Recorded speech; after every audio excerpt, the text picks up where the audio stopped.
So we're a year into the second Trump administration. How different does the world look from the way it did a year ago in your view, and how surprised are you by that? It looks a lot different. And I think I'm surprised not by the direction things have gone, but by the sort of speed and scope by which things have changed. But if you think about it, a lot of the things that Trump has done are not surprising in terms of where he's trying to take things. People knew he was going to get tough on tariffs. They knew he was going to be harsh on Europe. They knew he was going to be relatively soft on Russia. Nobody was quite sure what he was going to do with China.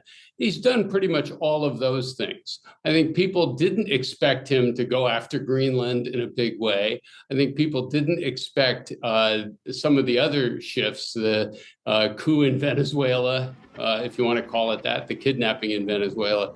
So in some respects, the speed and scope of these changes has exceeded a lot of expectations, but not the general direction. Some people are surprised that he's been as willing to use force, right? There was this view that Trump, was averse to using force, didn't like forever wars, things like that. But in fact, he's used force quite frequently, I think against 7 or 8 countries by now. The key is that he likes these short, sharp, discrete uses of force, primarily air power. And I don't think that instinct is going to go away.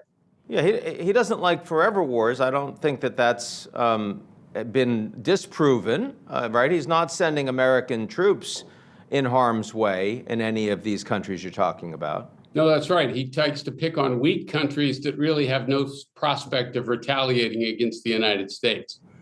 And that seems to be true, like across the board, whether you're talking about where the tariffs are hitting the hardest, right? It's not China. It's on countries where the Americans have much more asymmetric advantage.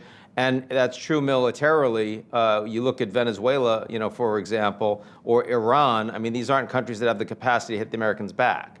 That's exactly right.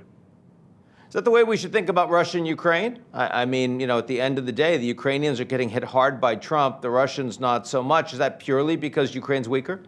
It's partly because Ukraine's weaker. It's partly because Trump has never been supportive of Ukraine. You could argue he's got an animus there dating back from the first term as well. I think at the geopolitical level, he's always had this idea that if you could settle the war in Ukraine, then you could open things back up with Russia, which might make sense in terms of trying to pull Russia away from China, might make sense in terms of some commercial opportunities that Trump would love to take advantage of, either as a country or as an individual as well. The problem is that the Russians haven't been playing ball quite as much as he expected them to. But he thought it would be relatively easy to solve. He would simply, give the Ukrainians a lecture, tell Putin that he'd got the deal set up and it would all be over with. And I think he's discovered that the Ukrainians are more stubborn, that the Europeans have been more willing to help the Ukrainians than he might have expected. And the Russians have not been willing to cut the deal that he keeps putting in front of them.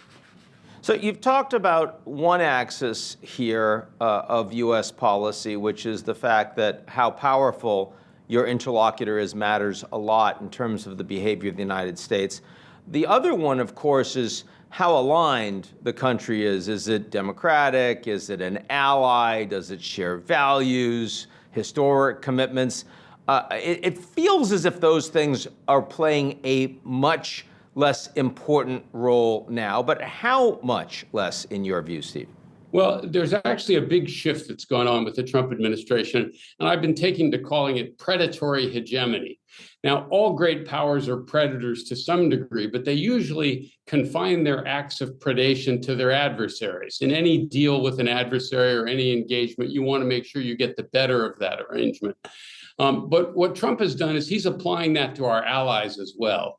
In all bilateral relationships, what's his view is what's mine, what's yours is negotiable. I want to make sure I get the best deal, no matter what it is. I get more out of it than you do.